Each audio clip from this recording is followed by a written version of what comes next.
you or anyone you know or love are going through addiction, you're not alone, and you will not be the only one that has ever gone through it. But the first step is coming out and saying that you have a problem and you can overcome it.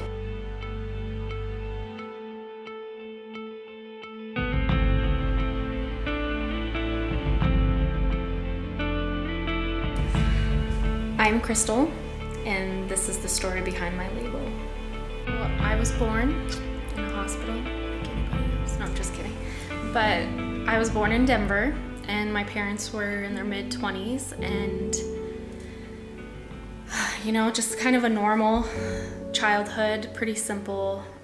But my parents had a lot of dysfunction going on, and when I was 5, they got divorced. My mom, usually the dads get out, but my mom left. My mom was an alcoholic. She battled depression, I believe bipolar as well.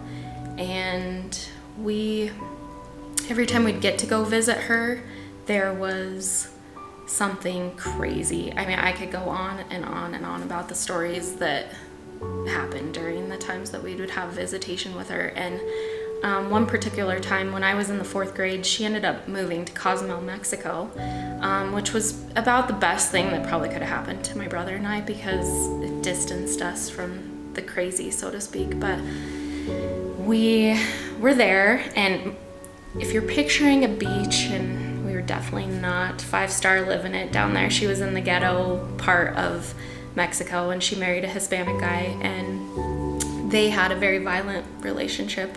They both drank a lot.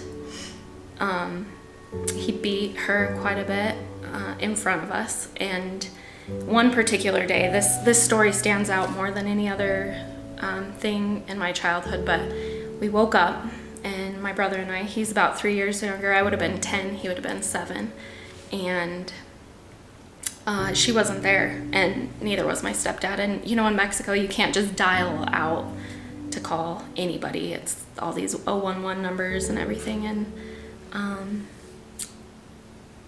I think we just kind of watched movies that day. We did try to keep, the protective sister, was trying to keep him busy, and meanwhile I'm freaking out because my mom's nowhere to be found, and I can't get a hold of her. I can't anything. So 4 o'clock rolls around, and she pulls up in a car, and she's bawling, she's bawling. And the people who dropped her off open up the trunk, and her bike is mangled, and she's speaking in Spanish. And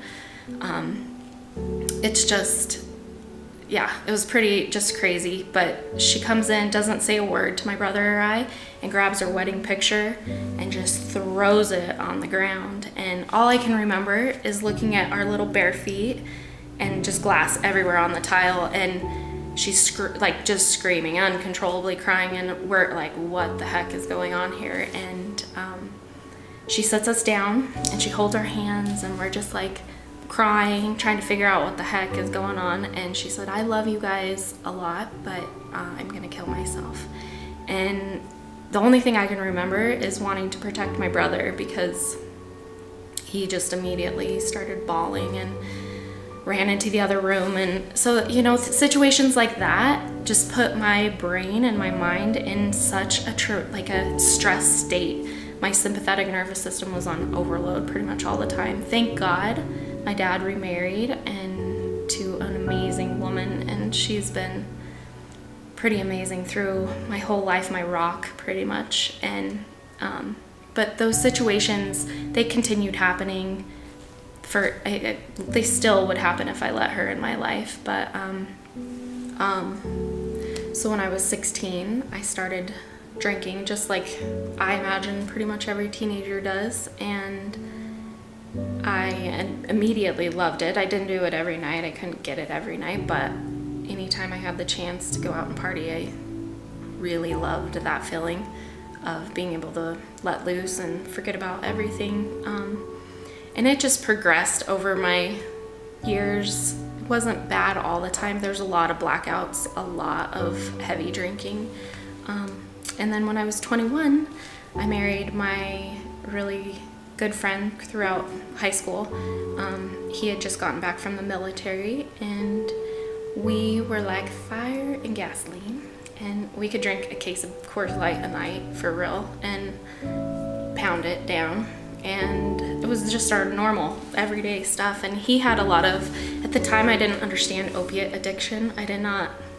He was prescribed these pills, and they took his back pain away, and I didn't see anything really wrong with that, but we were drinking and doing pills on top of it. And I wasn't doing pills, but he was doing pills. But like I said, we had a pretty abusive relationship, physically, emotionally, mentally, and we got divorced 5 years in, and we shared custody of our son. He was 3 when we got divorced, and my drinking pretty much stayed the same, but his kind of went downhill even more, and his pill usage, and he ended up getting in a drunk driving car accident and dying when my son was 5. And that was probably the turn for me. Not only was I grieving my friend, and I couldn't be married to him, but he was a friend and someone I loved at one time and made a child with, but the worst pain was watching my boy lose his daddy. I should have handled it the right way, and I should have got help. I should have just got help, but I just drank. And thank God I had my husband, who I'm married to now, and we were dating at the time, and he does not drink. He's never done a drug in his life. He's just a godsend. But we ended up getting pregnant and having our first baby, and I had to have her emergency C-section. And at that time, they sent me home with 30 oxys, which I didn't take, actually. You know, I hadn't even experienced what a high would be on those, so I didn't think anything of it. I just saved them for a rainy day. And when my husband left for a work trip for 3 weeks, I decided that might be a better decision to take a pill a day, and while he was gone, and then I don't have to drink, I can be relaxed, I can, get through the whole time without him. And I started taking them, and the 30 turned, they were gone in 9 days instead of, a whole month supply like I thought it would be. And that literally became this crazy whirlwind of freaking, like, alcohol is one thing, and opiate use is completely different. It takes you over and it sinks its hooks in like nobody's business. And at that point in time, I was able to find somebody to sell me 60 Vicodin a month, and that became the norm for me. And it depends, if I ran out quick, I would buy them from someone else. I would just be on the search constantly, and my life was, how do I get more? How can I take them every day to make my high last? Or, how much do I need to save for this so that my husband wouldn't know? I knew that I had a problem, and so I would try to cook quick cold turkey, and that was insane, my withdrawal symptoms. And I would go through it by myself, or I'd look it up on Google how to get through it. Lots of stomach pain, anxiety. It was just, your whole body aches. Every single bone in your body aches coming off of them. And then you get through it, and then comes the mental part. Like, oh, I really could use just one more, And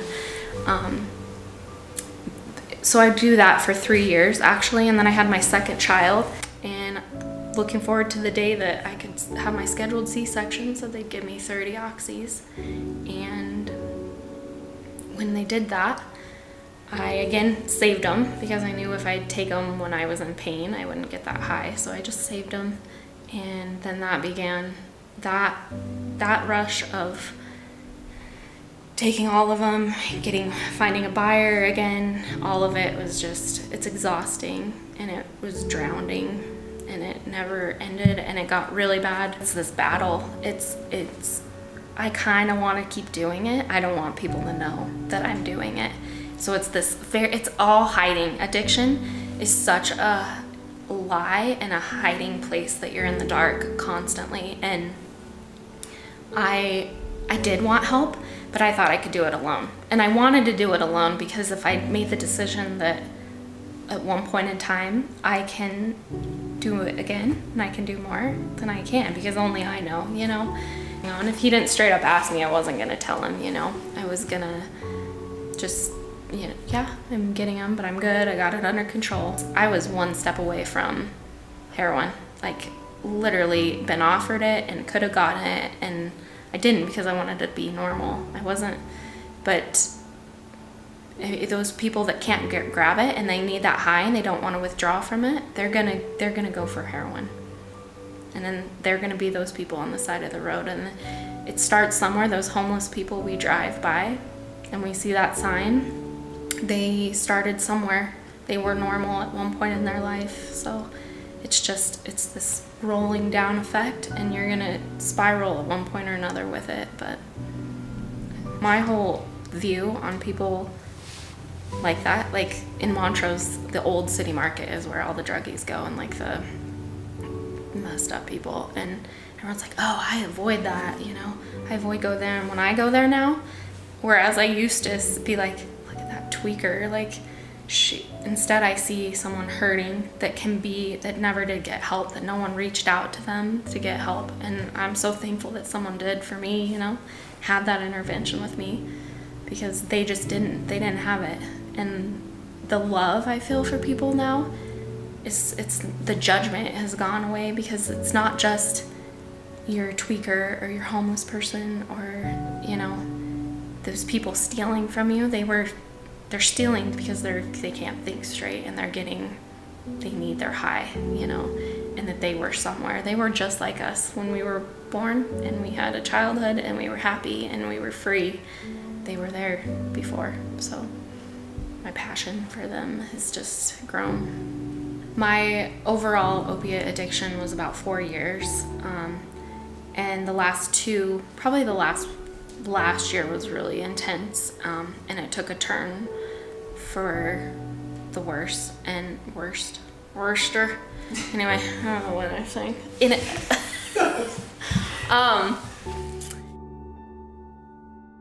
Yeah, the last few years for sure the opiate usage was about 4 years, and the last two were the worst.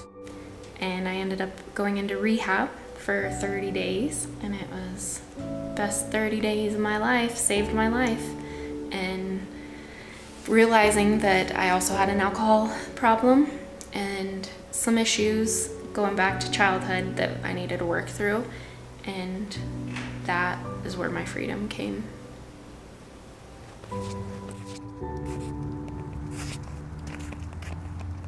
My rehab that I went to was a very mindful-based rehab. A lot of people that I talked to that had been to multiple different ones that were in there had said that, you know, going through multiple different ones, that they work a lot on, like, I am the addict, or I am an alcoholic, or I am this, and then stay away from it, and how do you avoid it, instead of what are my tools that I can use, why am I doing the things that I'm doing, what are the triggers that cause this, and then working through it, because everybody has crap, everybody has stuff that they have to work through. You're not the only one. The minute you become the victim and you think that you're the only one that's hurting, you're the only one that's going through something, you're never going to overcome it ever, because you're going to be stuck in this depressed little state, and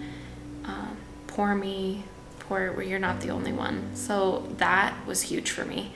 I feel so, like, the best word to describe it is I feel enlightened, and that doesn't mean my life is easy. I have 3 amazing kids and a husband and an amazing job, but I get stressed out sometimes too. But now I know the tools that I need. I know what my calling is now. I know that I can help people, and addiction touches every single person, whether it be through, you know, a loved one, through their family, or mostly it's close-knit in your life, in your circle of people, and there are ways to get help for it.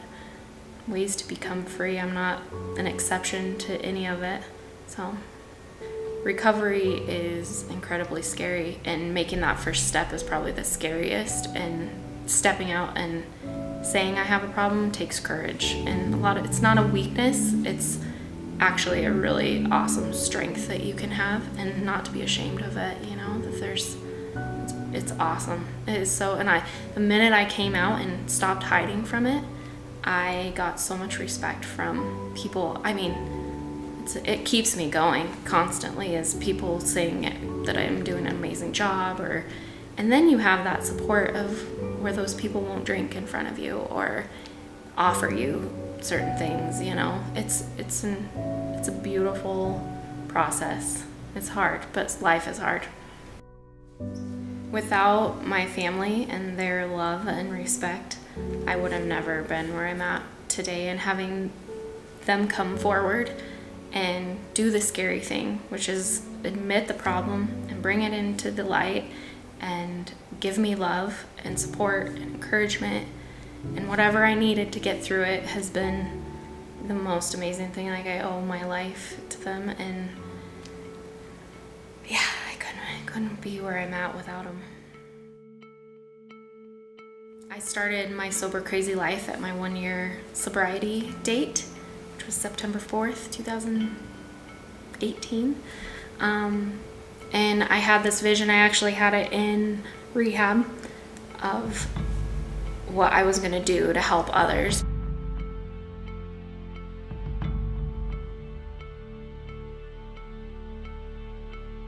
Created that in my brain and on paper, and then a year later, but I couldn't just come right out and do it. I had to have a little bit of motivation and respect behind it, like, hey, she did it for a year, and if you don't know what you're doing yet, you kind of can't give advice on it. A lot of times it's an addict's loved one, because if you're in the stages of addiction, you're caught up in it, you're not going to be wanting help. You want to stay where you're at, because you're focused on solely getting high or getting drunk to maintain, and at that point, your family is the one that's really suffering.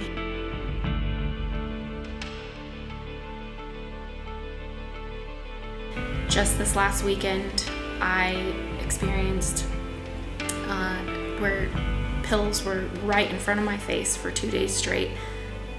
I kept looking at them, and it really seriously was hard, and I didn't think that could be something, even a year and a half later, that they would kick in, and that desire and that serious need for them. I don't want to go back. I don't ever want to go back. I want people to see that I am changed. I want to be able to help somebody, and my credibility pretty much goes out the window if I were to give in. So that's really been a good accountability for me. Just be honest about it. I'm firm about bringing your crap to the light, because the minute you do that, you can really start working on it and get free.